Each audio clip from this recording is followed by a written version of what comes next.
Now I want to call upon somebody who has been at the heart of the drive of industrialization in Uganda.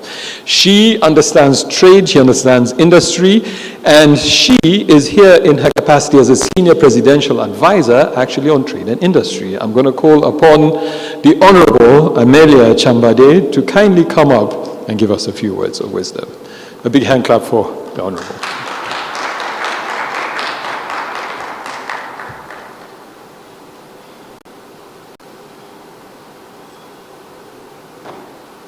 Thank you. Thank you very much. I pray that I remove my mask. I'm in a safe and a senior presidential advisor. I want to thank Mkutano for inviting me today. And I'm glad to be part of this discussion. As we talk about industrialization, sustainable industrialization, we cannot run away from energy. So when David invited me, I made a few notes, and I tried to be as brief as possible. When we're talking about energies or industrialization, well, where are we coming from? At one time, EU's priority task in the first half of the 21st century was to lead the way to the third industrial revolution by reducing carbon emissions and switching to a low-carbon economy. That meant that in the future, they would produce clean and renewable energy for its own needs, with surplus for other purposes. That would be a pillar for the third industrial revolution. However, the industrial civilization of Europe is currently challenged by the fact that oil and other fossil energies that make the industrial of life are sunsetting, and technologies made and propelled by these energies are antiquated. While some developing countries are sunrising, I would develop that. When we look at the industrial infrastructure built on the back of fossils, it's aging and in disrepair. For example, look at the textile industries. Most of them are under fossil, but are shifting to other countries like China and others. So I'd like to say that business leaders and trade associations in developed countries should therefore commit to create a third industrial network with government, civil society, towards transitioning the global economy into a distributed post-carbon era. But Africa, where are we as Africa? Let me now move to Africa. We are still in the second industrial revolution. Our oil, which is our gold, is still in reserves. But fortunately, it's ready for extraction. So our oil production peak will soar while the oil reserves of the developed countries are used up, but ours will soar. So we assure that the industrial revolution that we are aspiring to achieve will be supported by the oil that now we intend to extract from the ground. The global oil production peak is expected to be between 2025 to 2035, with the biggest proportion under Africa. Let me cite some examples of the reserves. For example, Algeria.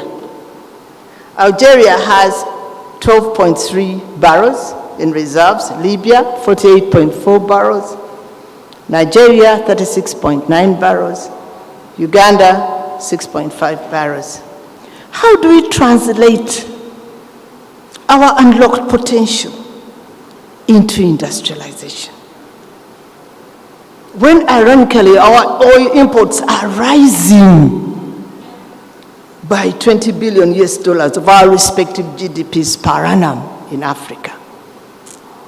That is a question we should address in our deliberations. that as much as we have reserves, we are importing oil. Have we addressed that? As far as the industrial infrastructure is concerned, technology in Africa leaped from firewood to electricity. But before Africa mastered hydropower, it ventured into ICT, into IT. How do we fully qualify for the third industrial revolution when there is a vacuum in our progressive path? These are all questions we should address. There is a vacuum. Electricity, then internet, all of a sudden. Let me cite some examples of the electricity consumption of some countries and ICT penetration rate of the countries which have reserves. For example, when you look at Algeria, the penetration of electricity is 99.5%.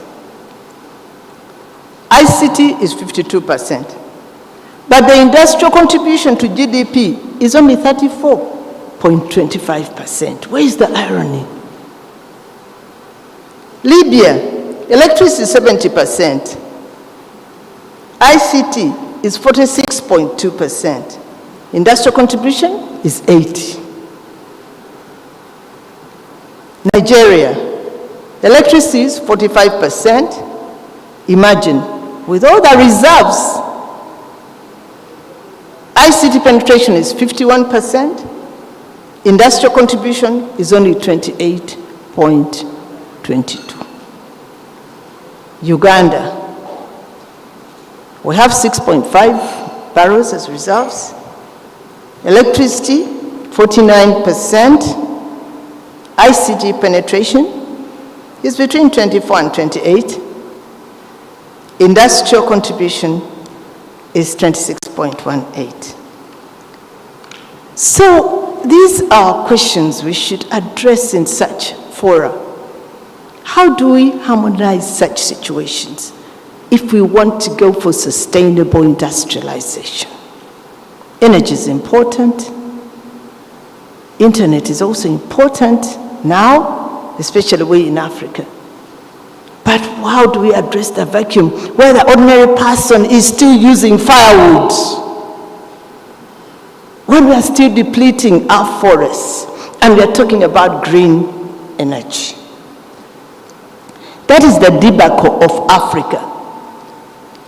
That in our unlocked potential, our forests are depleted by 3.9 million hectares between 2010 and 2020 for firewood. So that is the irony.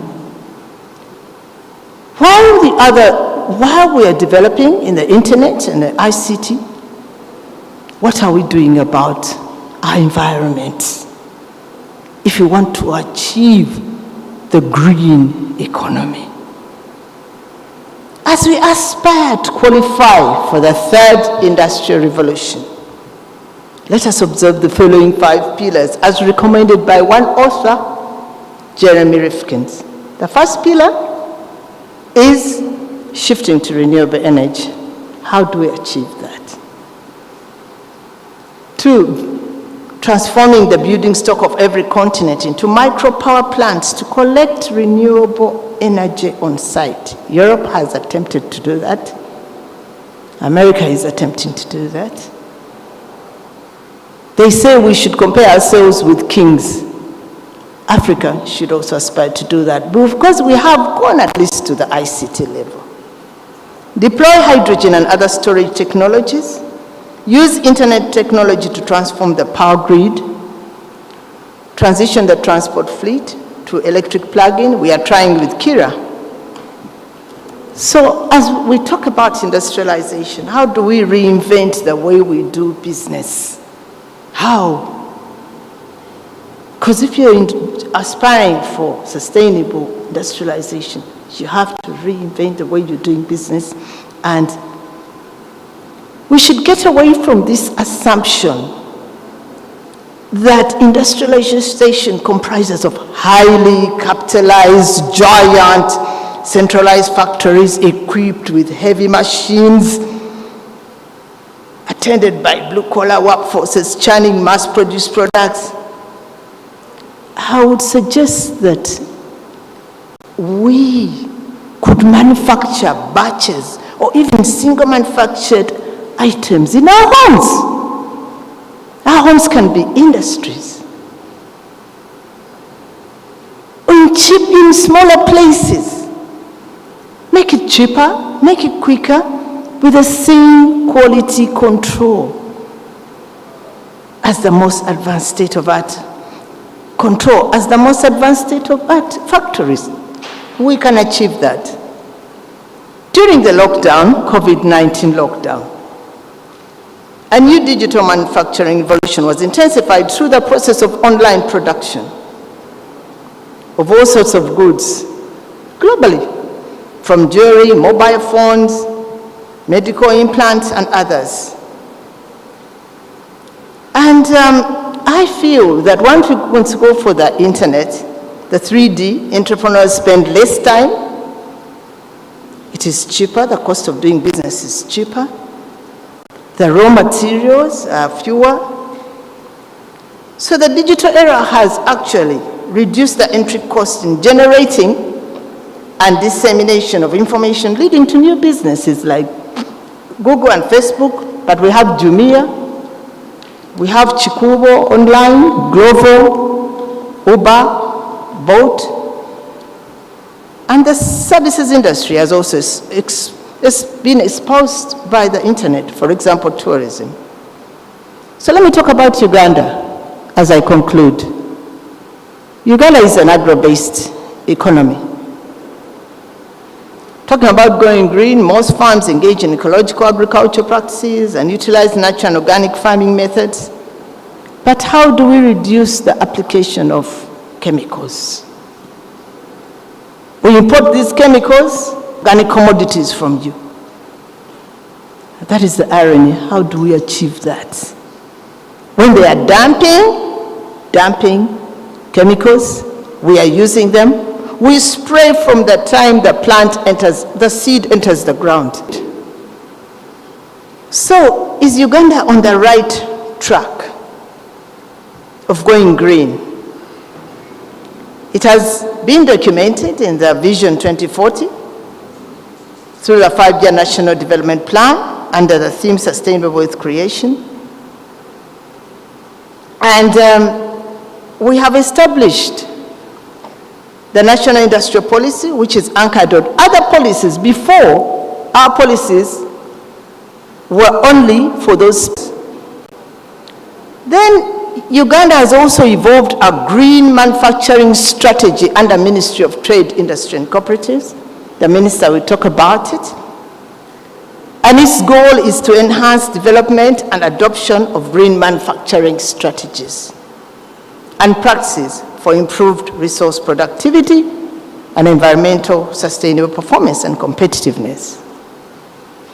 So this strategy illustrates Uganda's commitment to following clean, green growth development pathway hinged on social equity and resource use efficiency, accelerated economic growth, low carbon emissions, climate change, response, and environmental sustainability. It is also anchored on other policies. Number 4, Uganda's prospects for graduating to the third industrial revolution are very high because of the oil reserves. I've already talked about that. There is aggressive reforestation programs supported by EU, supported by UNDP, supported by our strategic partners. ICT development is key. We have a full ministry. Science and technology is key. We have a full ministry. Infrastructure development is on the rise, and I must say, government has the political will to ensure that we go green.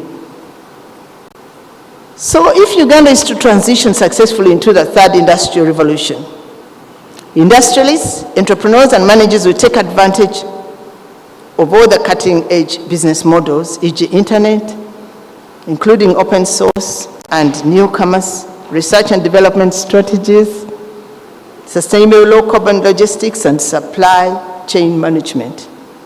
So synergies are key. Synergies are important that we synergize to achieve sustainable growth, wealth, and industrialization. So where does Africa and Uganda in particular want to be in 20 to 30 years? As we move towards the low carbon economy, where are we? That is why I spent the whole night writing this speech, because I felt that this discussion has been long overdue. I want to thank Mkutano. Is it Mkutano? For organizing this forum. Because we've been talking about so many issues, industrialization, what? But we are not closing in to go.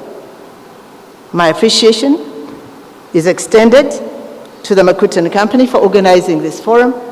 Sorry, I've been a bit too long, but and hope the outcome of the deliberations of this forum will be included in the public, private sector, civil society, and academia debates in future. I thank you so much for listening to me, and I thank you for inviting me for this forum. Thank you.